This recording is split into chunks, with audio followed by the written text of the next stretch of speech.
Los jóvenes se marchan Claro. y se queda solo uno. José Mari nació detrás de estas paredes que miran al mar, un caserío en el que también vino al mundo su padre. Años atrás, la huerta y las vacas daban de comer a la familia, pero hoy José Mari no tiene que madrugar para ordeñar, ya no hay vacas. Y la huerta se la cuida a uno de sus sobrinos. La vida tradicional de este caserío morirá con él. ¿Qué va a pasar? ¿Los jóvenes qué sois? Escapáis y como escapando de caserío igual de casa, pues se quedan los viejos y los viejos ya sabes que no pueden trabajar siempre. En Ezkio Itsaso, la Diputación Foral de Guipúzcoa ha abierto al público el caserío Igartubeiti. El arquitecto Ramón Ayerza lo ha reconstruido recreando la atmósfera de sus orígenes. Aquí, por primera vez, se puede ver un lagar del siglo XVI completo y en funcionamiento. Dicen nuestros mayores que la casa lloraba cuando se hacía la sidra, y tienen razón. Esta máquina, que se remonta a la época romana, determinaba las dimensiones del caserío guipuzcoano. Era el eje de la casa y de una economía familiar sustentada en la sidra. Encontramos un enorme eje de madera anclado a una pesa de piedra de más de 1,5 toneladas de peso. Es el sistema que sirve de contrapeso para accionar una gran palanca de prensado de manzanas. Hasta 3.500 kilos de manzanas se prensaban simultáneamente. El eje ligado a la piedra que veíamos en el piso inferior tiene su continuidad en la planta primera en un tornillo roscado de madera labrado a mano que penetra en una enorme viga de casi 12 metros de longitud y que se articula con una tuerca de madera ligada a esta viga mediante gruesas maromas de cuerda. Este es el inicio del gran brazo de palanca que se extiende a lo largo de todo el caserío. Esta gigantesca máquina es la que daba sentido a los caseríos guipuzcoanos, en principio a todos ellos, y a buena parte de los caseríos vizcaínos, algunos de los del norte de Álava, los de la Mayona, incluso algunos caseríos navarros y labortanos. El baserri lo albergaba todo. La cocina era el espacio de la vida diurna. Abajo estaban también los establos comunicados con la cocina. Los primeros caseríos tenían una única habitación dormitorio, aunque desde siempre hubo zulos para esconder lo más valioso. En la parte superior se almacenaban paneles de miel de abeja y además el poco trigo que daba la tierra y la gran revolución del maíz americano. El maíz no hizo rico a nadie, pero permitió quitar el hambre a muchísimas personas, permitió que se viviese mejor y que viviesen más personas en los caseríos vascos.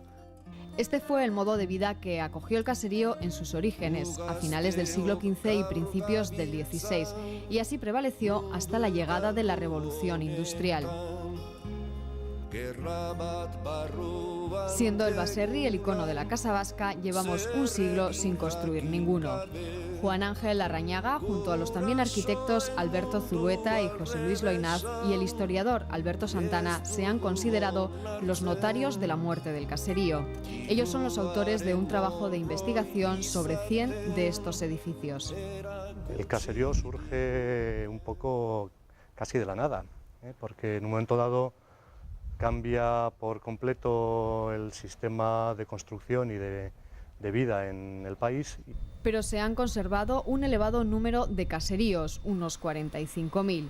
La mayoría están en Vizcaya y Guipúzcoa. Aislados en el monte y con un uso agropecuario, acumulan valores históricos, artísticos y arquitectónicos. Es quizás su valor más importante las grandes estructuras que se instalan desde casi los inicios del caserío para poder soportar todas estas superficies de tejados y poder dejar más o menos diáfanos los interiores para ese uso de almacenes, etcétera, que se tienen que instalar dentro de los edificios. El mito de que el caserío es un edificio autista sin relación con el exterior se viene abajo. Quienes los construyeron eran arquitectos de la época, los mismos que levantaban iglesias o palacios. Así se entiende que el caserío vasco tenga 3 épocas: renacentista, barroca y neoclásica. En el siglo XIX se puso el punto final a su construcción. Los edificios de hoy se parecen a los caseríos, pero no lo son.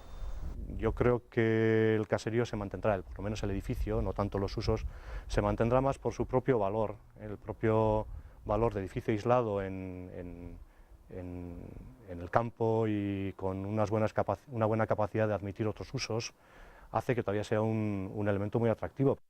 El edificio sobrevivirá. De hecho, se están rehabilitando caseríos de gran valor como Unanuezar en Añorga. Esta construcción medieval, reconvertida luego en baserri, es hoy un albergue juvenil. Otro caserío, Zabalaga en Hernani, es ya emblemático. Se ha convertido en una de las grandes obras del escultor Eduardo Chillida. Pero si las piedras del baserri no parecen peligrar, su actividad tradicional ha pasado a ser residual. Koldo Lizarralde ha dado un vuelco a la actividad de Aristondo, el caserío que con anterioridad fue de sus padres, que a su vez lo heredaron de sus abuelos. En las faldas del Monte Igueldo, este baserritarra ha apostado por la agricultura ecológica y el agroturismo.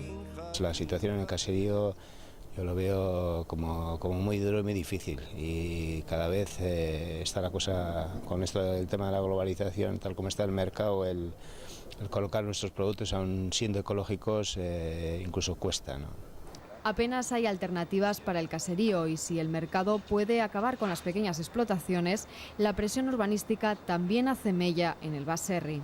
Si de verdad se quiere que el caserío subsista, si queremos que lo que queremos comer se haga en el propio país, ahí tiene que haber un planteamiento serio del tema, porque si no la cosa va de capa caída.